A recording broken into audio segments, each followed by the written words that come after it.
Ignacio Nacho Cámpora, nuestro compañero combatiente revolucionario de la Hoz y del Martillo, que es parte de este colectivo de la radio Germán Abdala desde el inicio, casi te diría antes de que se emitiera la primera transmisión. Es verdad, es verdad. Cierto, no Hace miento. más de 10 años. Uy, qué increíble, qué viejos que estamos. Bueno, pero quiero contarte algo. Si Diga. no te ofende, No, obvio. porque sé que sos un tipo comprometido con la lucha, sobre todo con los compañeros que despiden. Si tenemos que cortar para que Maxi pueda cumplir con el horario de entrevistar. No, sí, sé de la asamblea, arranca a las 12. Y el Maximiliano Lassi, charlamos con él cortito y después seguimos charlando. Y después viene Mario. No hay problema.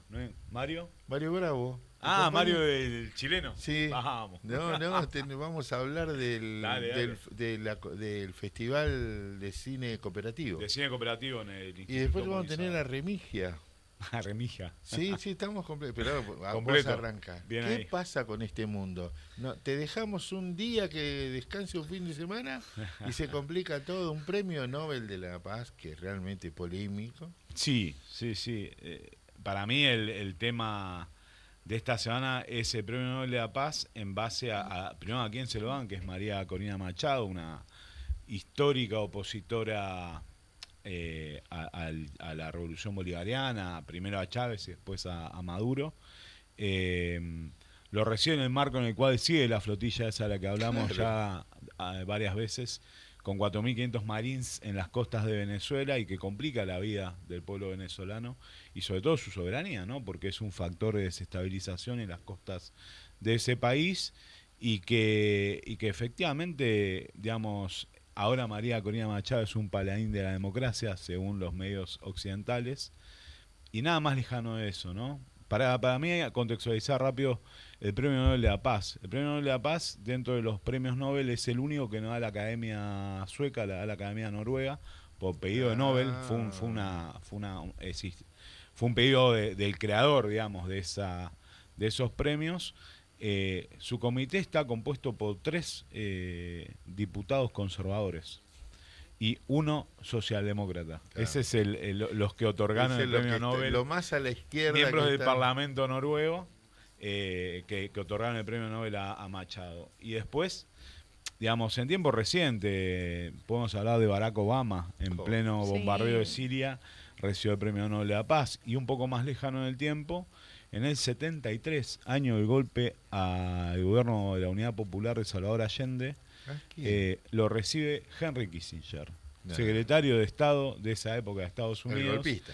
El que organizó el golpe. Exacto. En Chile en ese momento, y que además lo recibió en conjunto, digamos, la figura por la cual lo recibe era la paz en Vietnam, que se estaba negociando en la guerra de Vietnam, y el vietnamita que lo recibía con él, pues se lo daban a los dos, lo rechazó, porque entendía que era una herramienta del imperialismo.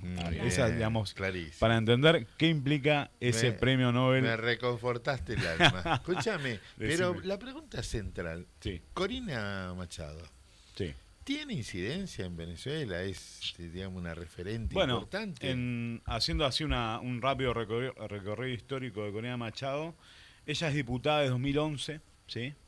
Su hito previo a ser diputada por el Estado Miranda, en esa elección fue la diputada más votada de la elección, como candidata independiente. Hoy forma parte de un partido político liberal, opositor obviamente acérrimo al régimen bolivariano, que se llama 20.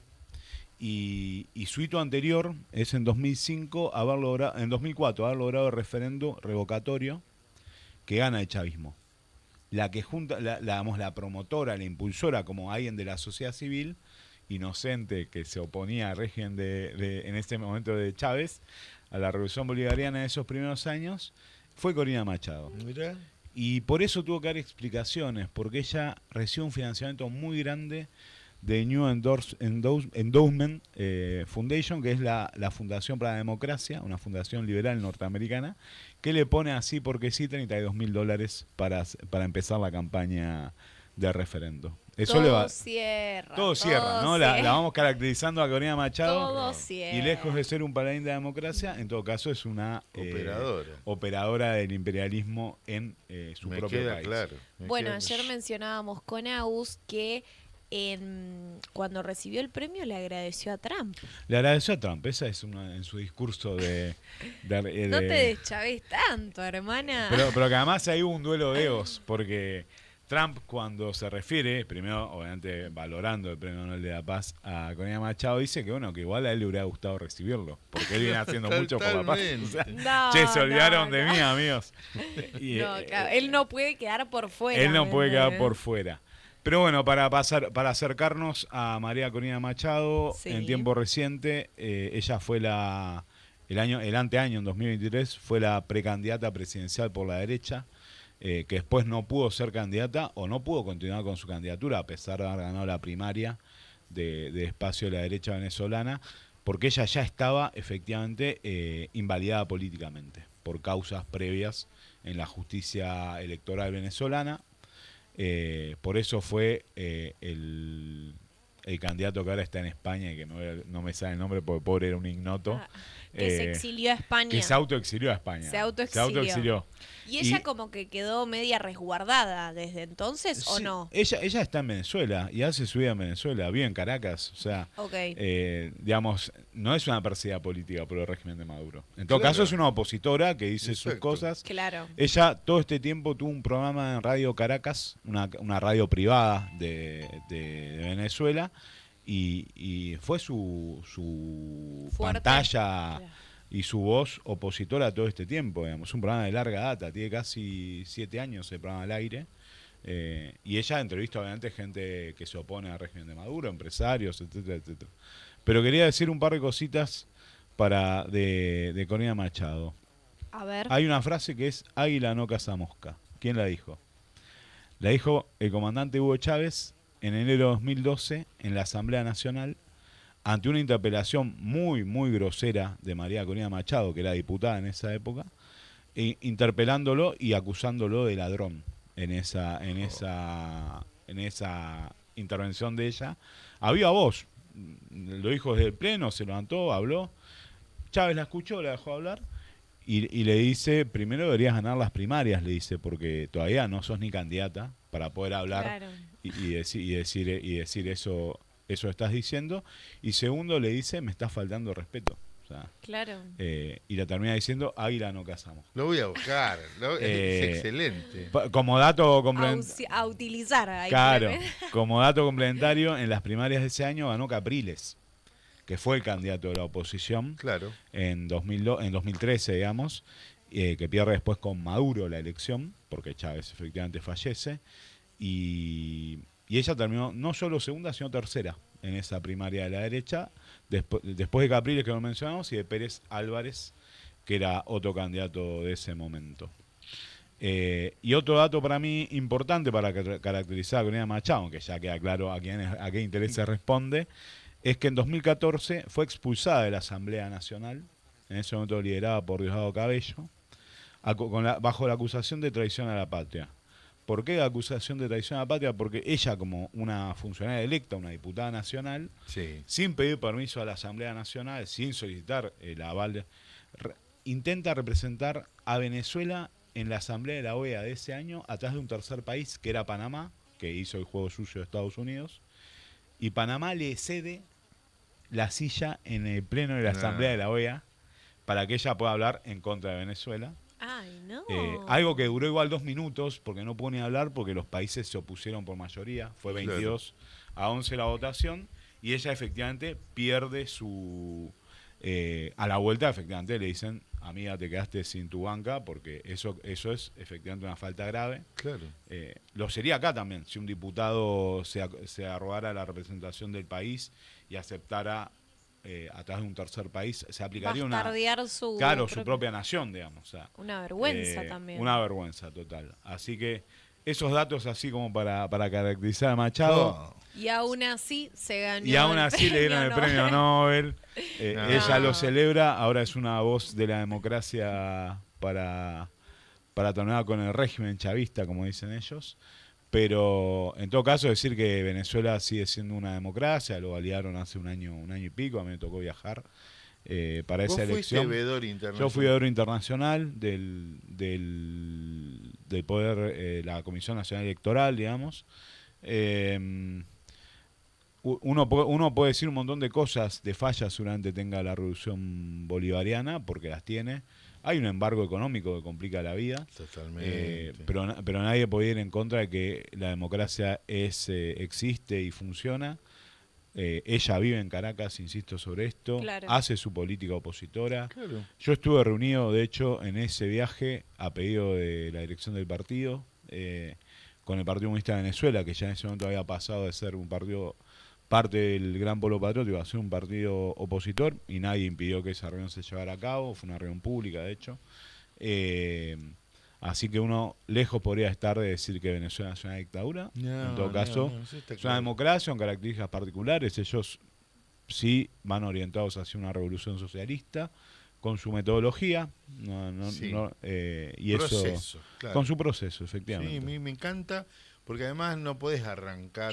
Las veces que se hicieron, era otro mundo. Yo lo único que quiero decirte que me da vergüenza ajena cuando vemos estos arlequines de la política mundial que terminan siendo funcionales al gobierno, Claro. que yo, si no entendés la política venezolana, directamente primero leí, si no, no opines, porque es muy compleja la política. Como la de cada uno de nuestros países, digamos. Está O sea, bien. se aplica. Pero nosotros Sí. entendemos la nuestra. Sí, bueno, obvio. Sí, Y sí. me siento con mucha vergüenza ajena lo que está haciendo nuestro gobierno en los últimos años, Claro. los últimos 2 Sí, años, sí. no solamente el posicionamiento geopolítico, sino con las actitudes personales del presidente de la nación, Ujú. ¿no? Ujú. Esto de ir a autorregalarse y decirle, regalame esto hoy, pero en realidad lo llevó impreso lo del reconocimiento de Trump. El tweet. A mí, no, sí, es sí. una locura. Digo, una vergüenza ajena de un país que está reconocido a nivel mundial por el tratamiento que ha tenido, no solamente de su política exterior, sino de su política para su país, Ujú. ¿no? Ujú. El reconocimiento de la recuperación de las crisis saliendo desde una gestión de gobierno. En cambio, este payaso, con tal de que aparece en las fotos, se va con toda una comitiva que nos hace gastar un montón de plata, pero ocurrió eso. Se tiene dimensión todo lo que estaba entregando Milei con tal de llegar a la elección y de llegar al final del mandato de su mandato. Digamos, hay un conocimiento general, ¿no?, de lo que se fue diciendo, del nivel de entrega que va a implicar para nuestro pueblo y para nuestro país, de la soberanía, desde las tierras raras, la base en Ushuaia, el parte, digamos, de las licitaciones que tienen que ver con las telecomunicaciones, donde un pedido fuerte del gobierno norteamericano es que se invalida a China como un posible proveedor. Los chinos están recontra avanzados en las telecomunicaciones, y de hecho esa fue la guerra de Huawei y Google en 2019. Claro. Fue era el 5G en esa época. Así que en eso, pero retomando la pregunta concreta, Negro, me parece que nosotros no somos conscientes todavía del nivel de entrega que implica esta negociación, que además ayer particularmente Trump le dio un cachetazo a Milei en vivo y en directo cuando dice que bueno, que todo depende del resultado electoral, digamos. O sea, el dinero va a aparecer en tanto en cuanto ganes, y me parece también una posición súper neocolonial, digamos, de Trump, al decir que esto que él dice incluso va a impactar positivamente en que a Milei le vaya bien. Nuestro pueblo no tiene esas características, no es un pueblo que se arrastre en ese sentido, incluso en sectores que por ahí son liberales, que no tienen que ver nada con el peronismo, con el comunismo, con la izquierda, nada de eso, pero que aún así, cuando la dimensión es tan brutal de la injerencia de un tercer país en nuestra vida, Qué buen punto. operan de una manera, ¿no?, soberana, ¿no? Impune totalmente. Porque lo dice así, como decís vos, tan abiertamente, como bueno, esto va a influir, ¿no? Sí, va a incidir positivamente, así como si fuera... Claro, yo los manejo a ustedes, Claro, o por ustedes mi son figura. míos. Ujú. Claro. Por eso para cerrar la idea, me parece que esto se derrota en las urnas, pero también se derrota en las calles. Lo decimos siempre. Coincido. Muy buen punto. Lo de las urnas es necesario y va a ser un golpe. Yo entiendo que va a ser un golpe, sobre todo en la provincia de Buenos Aires, y esperemos que así sea, porque el Tano es candidato y queremos que sea diputado nacional. Pero al margen de eso, de lo particular nuestro como ATE, me parece que hay una necesidad también de empezar a demostrar en la calle que esto no va más, digamos. O sea, eso. No la cierres la idea, porque todo que viene con... Te estamos gestionando mientras vos estás hablando, porque lo conocés, además sabés lo que... Vos sabías que el primer video, sí, te acordás, el primer video de campaña del 2015 se filmó en el Museo Malvinas. Museo Malvinas, sí, El me yo- acuerdo de la... El Yo ya elegí. Yo ya elegí, efectivamente, Entonces, ese cartelito que usamos. sí, que nos robaban, ¿te acordás? Entonces lo conté a Lali, a Maximiliano, el compañero, y se acordó, y la verdad que se está muy emocionado. Bueno, escúchame, cuando volvamos de la llamada, Dale, obvio. quiero hablar dos cosas con vos. Muy bien. No obvio. me cierra mucho el acuerdo de paz, Bueno, sí, charlémoslo. porque a mí tiene Sí, un sí. olfato, tiene algo ahí, un tupillo en el fondo. ¿Por qué? Complejo. Digamos, acuerdo de paz es relativo, en todo caso es una tregua. Claro, Israel tiene una historia elevadísima de ruptura de los procesos de paz, unilateralmente. O sea, el de Oslo y todos los que lo antecedieron y los que vinieron después, digamos. Siempre rompiendo esa situación. Claro. Y además sigue teniendo una posición de fuerza, porque si el garante de la paz es Estados Unidos y Occidente, poco pueden hacer la Autoridad Nacional Palestina o jamás Claro. para negociar en igualdad de condiciones, digamos. O sea, Si ha pasado que Trump había dicho como dar el cese al fuego e Israel hizo lo que quiso, como que también medio, no sé si hay ahí un respaldo de Estados Unidos a Israel, pero si el primero dice nosotros seguimos, siguen. efectivamente, eso es así. Pero además porque, insisto sobre esto, Israel ya lo hizo. No sería Claro. novedoso que Israel definiera que, por ejemplo, antes de ayer, al mismo tiempo que se discutía ya se había dado a conocer efectivamente el comienzo de la tregua o del proceso de paz que estamos charlando, en Cisjordania, o casualidad, la Fuerza de Defensa de Israel encuentran el cargamento más grande de armamento iraní para las fuerzas palestinas en 20 años. Cisjordania no es Gaza, es el otro territorio palestino, es el lugar donde ahora empezaba una presión muy grande sobre la población palestina por parte de los colonos y de las fuerzas de defensa de Israel, pero cuando estás negociando la paz y hay un alto de fuego, resulta que encontrás un cargamento enorme de armas iraníes para en teoría, para las fuerzas palestinas, ¿no? Diste títulos que cada uno amerita que uno analice en profundidad. Acuerdo de paz no es acuerdo de paz porque en realidad el que estaba... ¿Cuánto hacía que jamás no atacaba a Israel desde...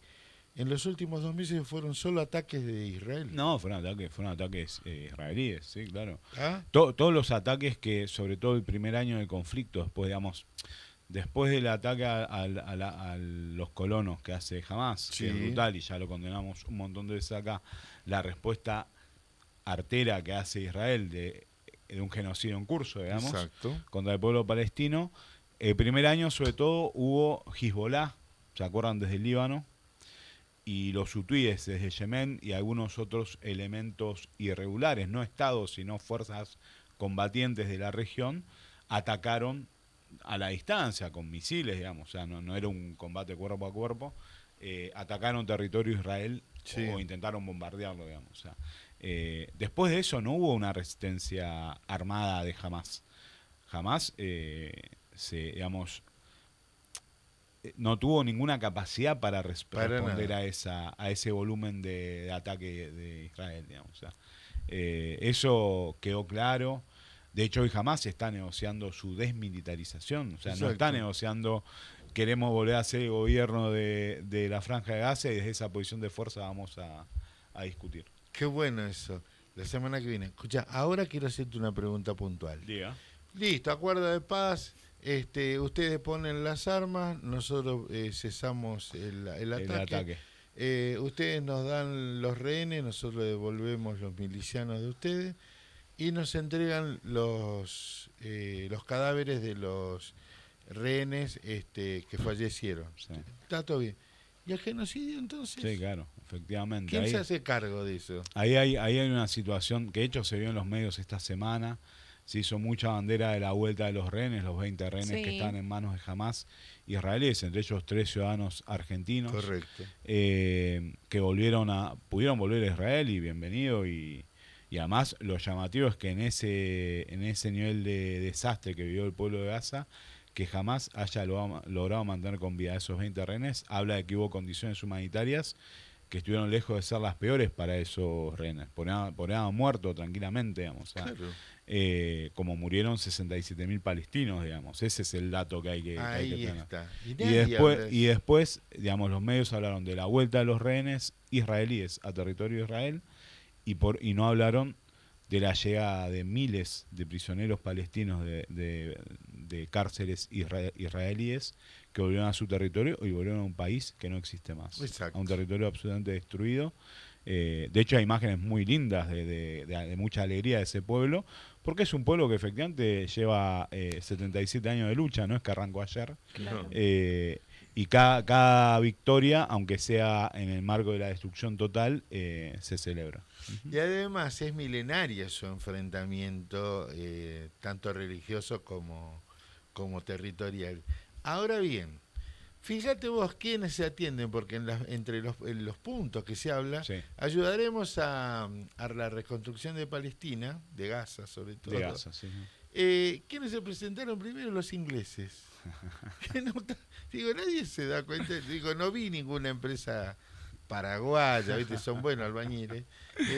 Bueno, el precio de la reconstrucción en general, primero lo va a asumir el pueblo palestino. Ese es el dato que hay que tener en cuenta.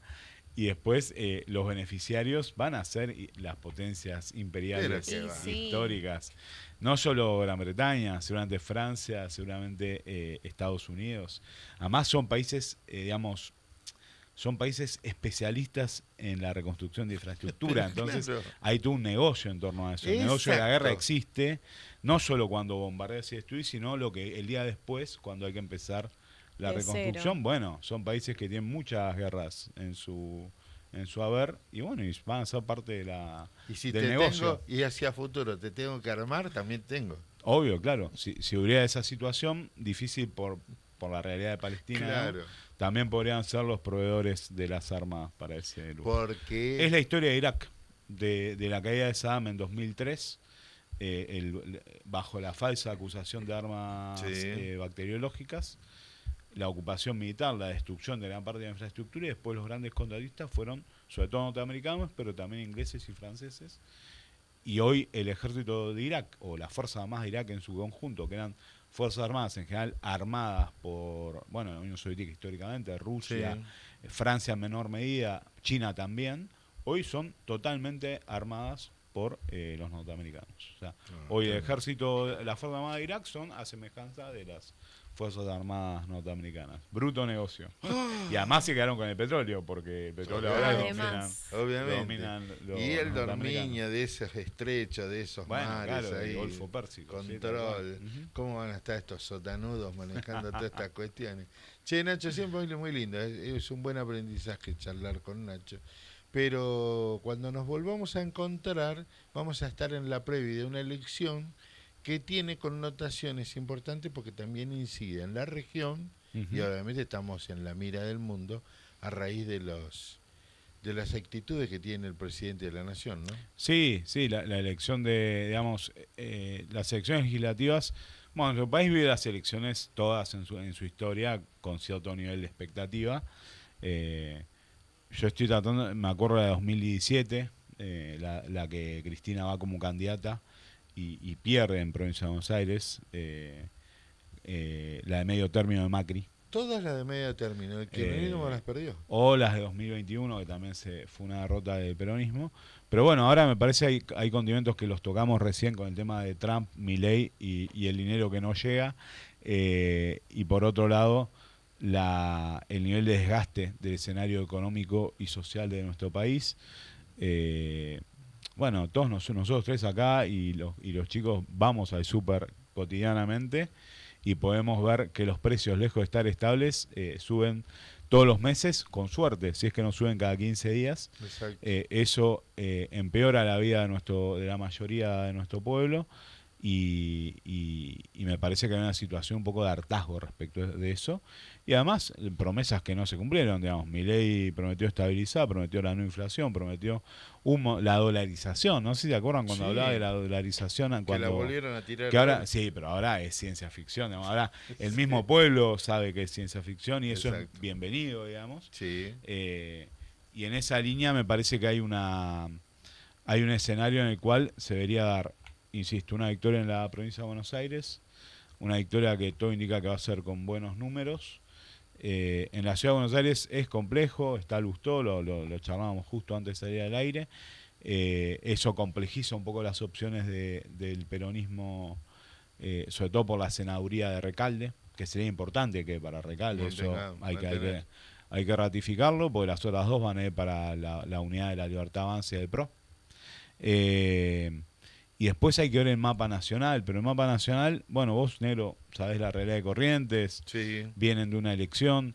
En el caso, yo estuve allá, por ejemplo, reunido con compañeros de La Rioja, la situación en La Rioja, a pesar del gobierno de Quintela, que es un gobierno compañero y demás, está detonada. O sea, no hay guita, o sea, no hay claro. dinero. Si no tenés reparto. Claro, Claro, de cortan. hecho ayer hubo paro y movilización de ATI y de AMP, los gremios docentes y estatales, en el marco del paro de CETERA, porque todo lo que viene o son bonos no remunerativos, toda guita en negro, o directamente no hay. Y hace ya 3 meses que no hay nada. O sea, Y además pensemos esto, nuestro querido y bendito país, algún día tendremos que traer a alguien que nos explique cómo es la coparticipación, porque se la nombra, y gran parte del número de la coparticipación está conformada por el consumo.